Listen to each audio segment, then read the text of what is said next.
You will hear a man phoning a woman about an advertisement he has seen in the paper for some furniture.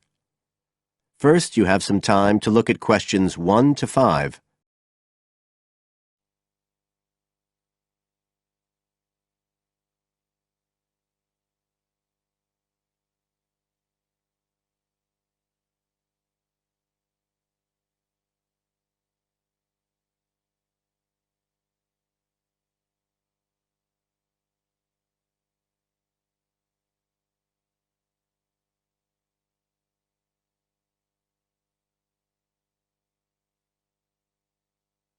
As you listen, because you will not hear the recording a second time.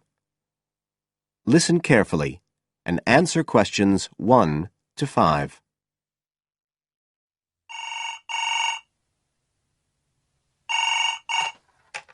Hello? Oh, hello. I'm ringing about the advertisement in yesterday's newspaper. The one for the bookcases. Can you tell me if they're still available? We've sold one, but we still have two available. Right. Can you tell me a bit about them? Sure. What do you want to know? Well, I'm looking for something to fit in my study. Well, I'm not too worried about the height, but the width's quite important. Can you tell me how wide each of them is? They're both exactly the same size. Let me see, I've got the details written down somewhere. Yes, so they're both 75 centimetres wide and 180 centimetres high. Okay, fine. That should fit in okay. And I don't want anything that looks too severe. Not made of metal, for example. I was really looking for something made of wood. That's all right. They are, both of them. So, are they both the same price as well? No, the first bookcase is quite a bit cheaper. It's just £15. We paid £60 for it just 5 years ago, so it's very good value. It's in perfectly good condition. Well, they're both in very good condition, in fact. But the first one isn't the same quality as the other one. It's a good, sturdy bookcase. It used to be in my son's room, but it could do with a fresh coat of paint. Oh, it's painted. Yes, it's cream at present. But as I say, you could easily change that if you wanted, to fit in with your colour scheme. Yes, I'd probably paint it white if I got it. Let's see, what else? Oh, how many shelves has it got? 6. 2 of them are fixed, and the other 4 are adjustable, so you can shift them up and down according to the sizes of your books. Right, fine. Well, that certainly sounds like a possibility. Before you hear the rest of the conversation, you have some time to look at questions 6 to 10.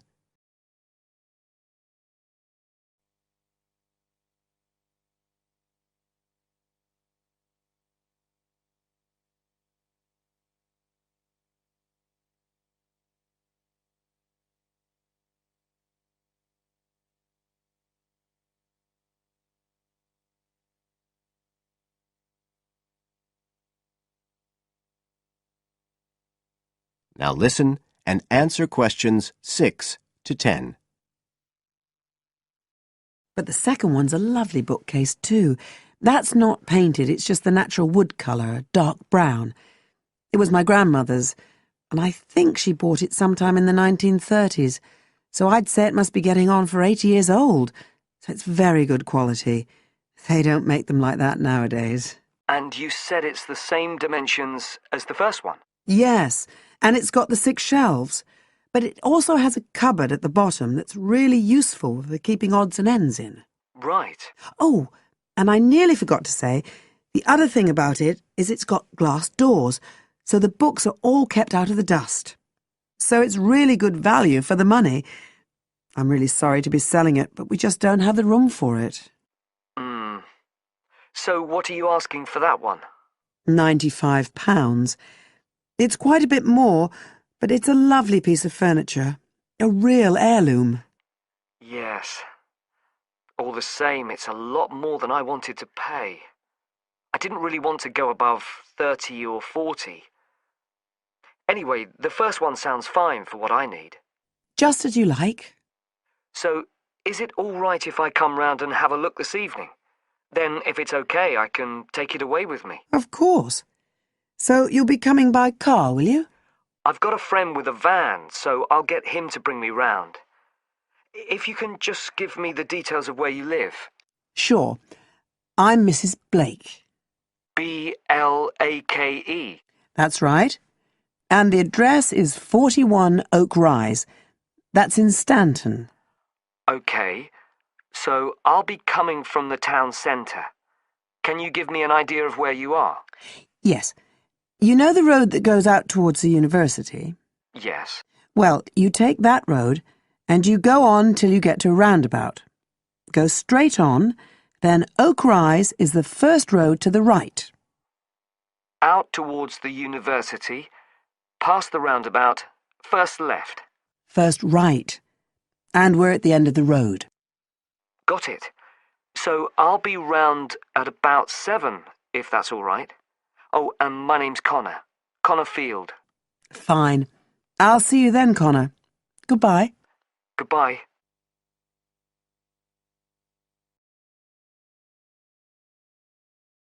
That is the end of part 1. You now have half a minute to check your answers.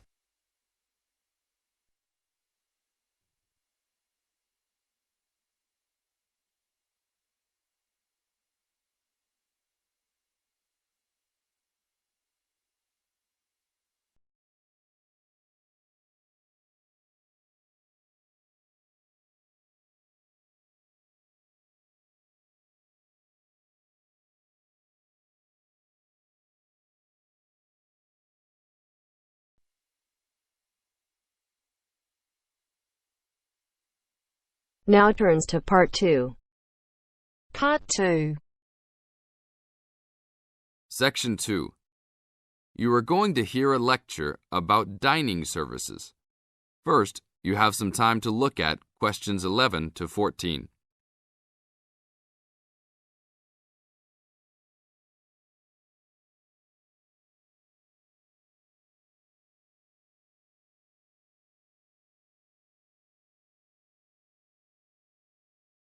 Now listen to the tape and answer questions 11 to 14. Welcome to the Dining Commons. This is the newest facility on campus, and I'm proud to say, also one of the best. I know that all university students miss eating home-cooked food.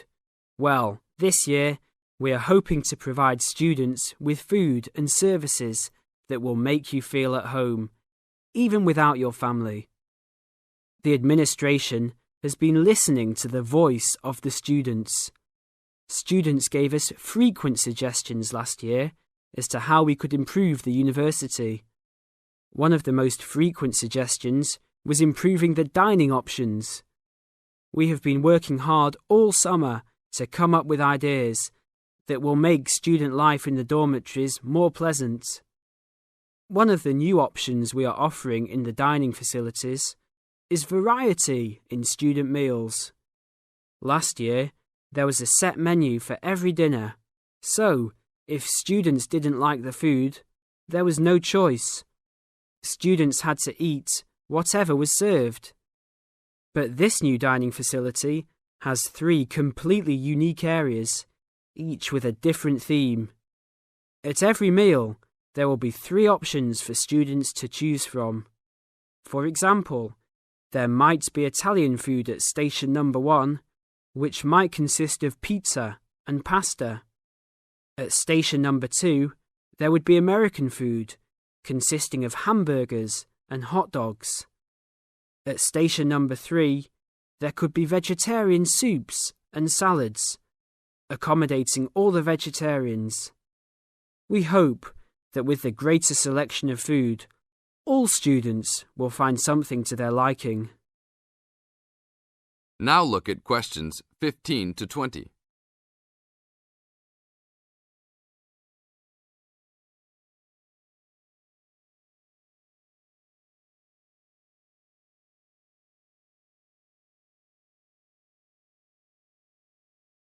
Now listen to the tape and answer questions 15 to 20. Not only will students have more options, the food will also be better. Each section of the facility will have a head chef. These are real chefs that have been trained in culinary school and have been hired specifically by the school to work in the dining facilities. All of the chefs have a speciality. The school is hoping that these chefs will prepare better tasting and more nutritious food. Every student will be able to make suggestions and also give their input as to which menus taste better. Last year, many students complained that the dining facilities didn't have very convenient hours. This year, we hope to change that. We will open for breakfast at 6 a.m. to accommodate all the early risers. In the evenings, we will open until midnight for all the students that like to go for a late-night snack. The afternoons will still remain closed, but we will have a student store open that will provide all students with drinks and fruit. The student store will be open every day from 2 p.m. to 5 p.m. Every student that has paid full tuition and dormitory fees has already paid for their dining facility fees. Students can eat at any time and in any amount for free. If you are a student that does not live in a dormitory, you can still purchase a dining facility card. This card will entitle you to the full services of the dining facility. This card is available only for students and is not open to the general public. If you are not a student and wish to dine here, you must purchase meals at the door. There are a few rules to follow. Even though we do not limit the amount of food that can be taken, we do not want students to waste food. Please do not take more than you can eat. Also, every student must clean his or her own trays and plates. We will provide plates and trays for student use, but please do not abuse these items. Please do not leave your plates on the tables. Your parents are not here to clean up after you anymore, so I hope all students will be responsible. Thank you for your attention and enjoy the upcoming year. That is the end of part 2. You now have half a minute to check your answers.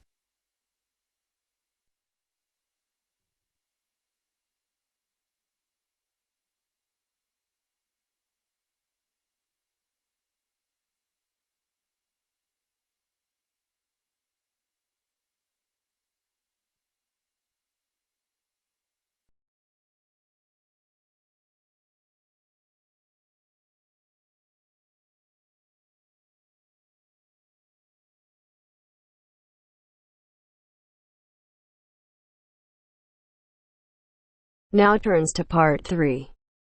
Part 3. You will hear a conversation about shopping. Masahiro is an international student who has just arrived from Japan, and Anna and Will are doing some shopping with him. You have some time to read questions 21 to 26 first.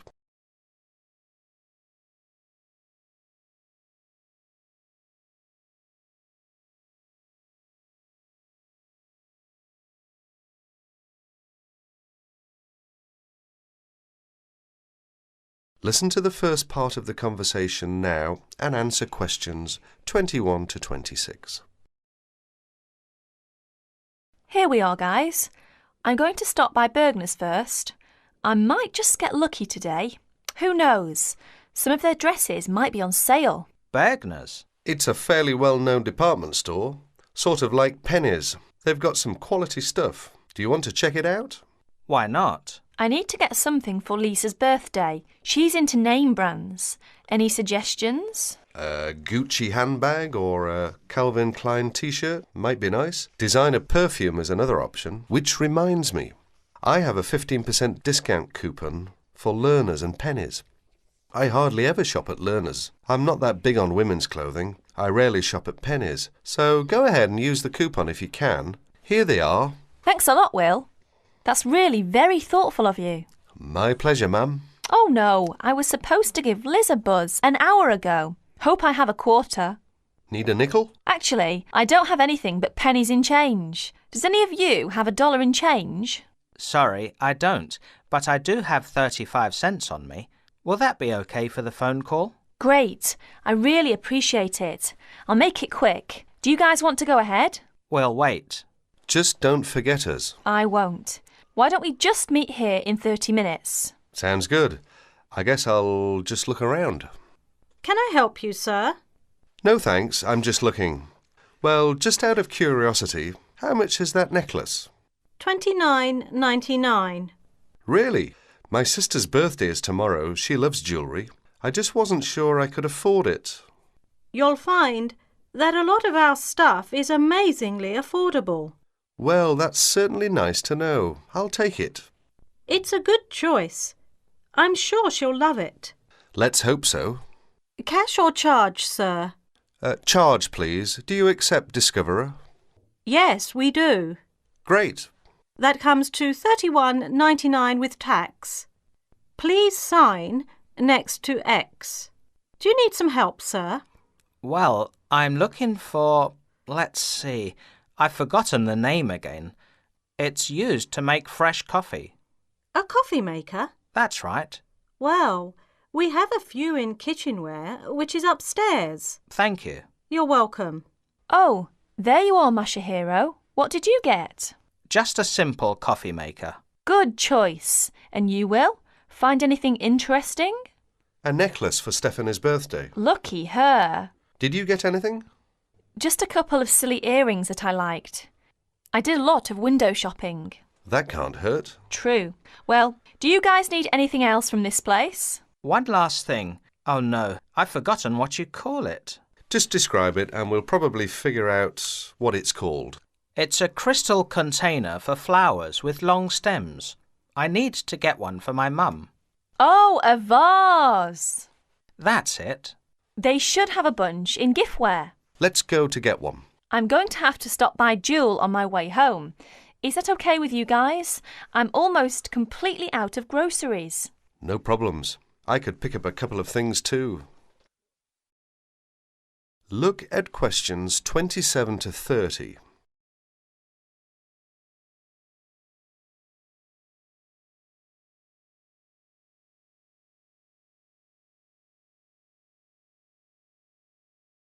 Now you will hear the rest of the conversation. As you listen, answer questions number 27 to 30. Hi, Masahiro. How's it going? Fine, I guess. How about you? Busy? Guess who's coming our way? Hi guys, what's up? Nothing much. We just ran into each other. That's nice. So, Mashiro, how's the coffee maker working? Actually, it doesn't work well. It was a waste of money. I guess I should have shopped around for a good one. Why don't you take it back? I'd like to, but I've misplaced the receipt. Well, if it's any consolation, my shopping wasn't all that great either. I wish I'd never bought Stephanie a necklace. Just last night she was telling me how she wished she had Liz Taylor's new perfume. She did not like my gift at all. That makes 3 displeased shoppers. Guess what? The camera I bought and shipped to Mike just this morning is now on sale. It's a pity that I bought it then. Then again, I guess I shouldn't complain. It was a good buy, even though I didn't get the best deal on it. Anyway, Masahiro, I suggest you look for that receipt and just go to the complaints department and say, I'd like to exchange this, please. It's as simple as that. And Will, it's not too late for you to ask for a refund. That is the end of part 3. You now have half a minute to check your answers.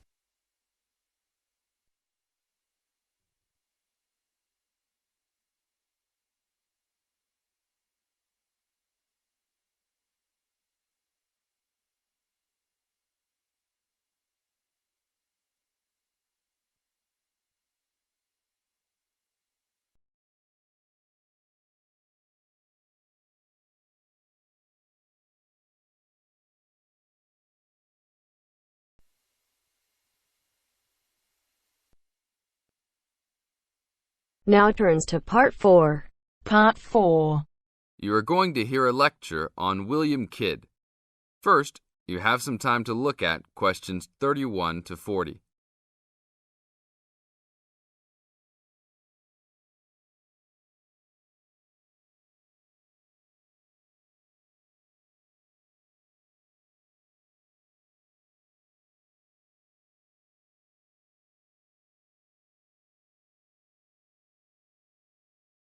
Now listen to the tape and answer the questions. A Pirate Story, William Kidd. William Kidd, who was better known by the name Captain Kidd, was a 17th century British privateer and semi-legendary pirate who became celebrated in English literature as one of the most colourful outlaws of all time. Fortune seekers have hunted his buried treasure in vain through succeeding centuries.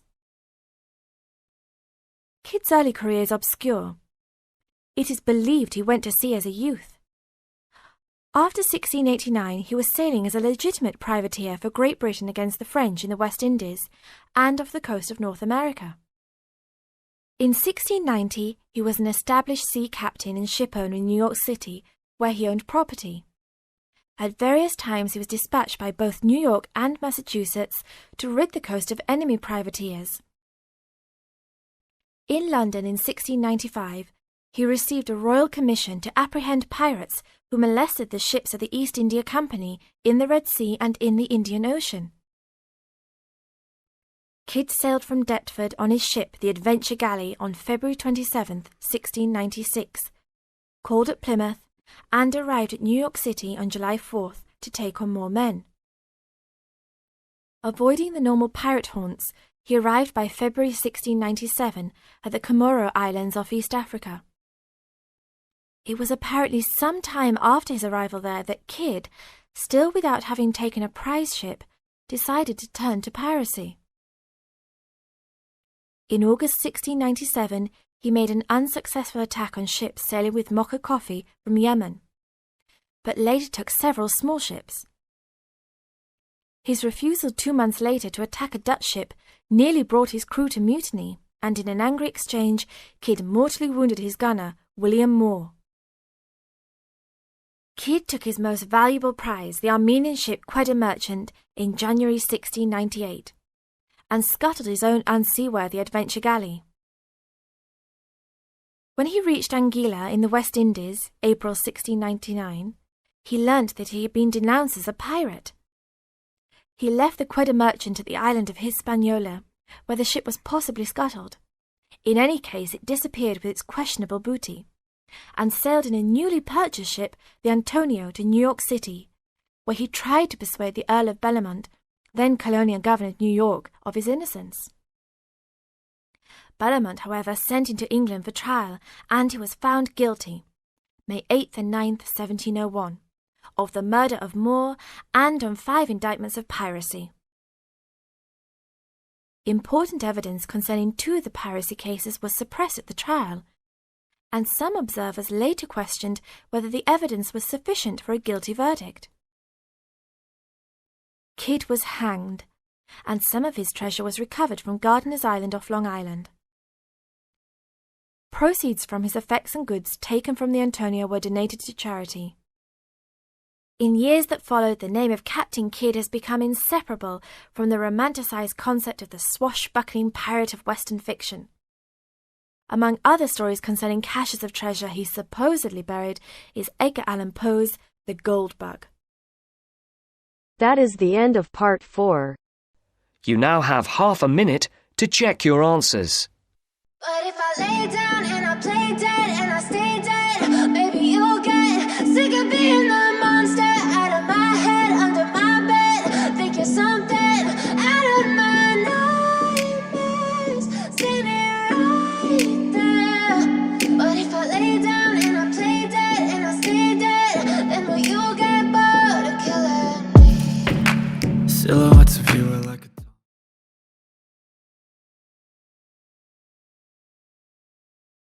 and vocabulary for writing and speaking. First word is demote. Demote means downgrade, and you can use it An education system that would not demote many is the need of the hour, is the demand of the time. Next word is lucrative. Very nice word. Lucrative means profitable, and you can use it. Many educated Indians are successful in getting lucrative jobs in the country and abroad. Next word is overwhelming. Overwhelming means very great in amount or number, and you can use it. English opens door to be successful, and an overwhelming bulk of knowledge resides in it, lives in it. Next word is grab. Grab means to attain, and you can use it. English is a must to grab global opportunities on work and business. Next one is capable of. Capable of means to have quality and ability, and you can use it. Education system should be capable of meeting the challenges of globalization.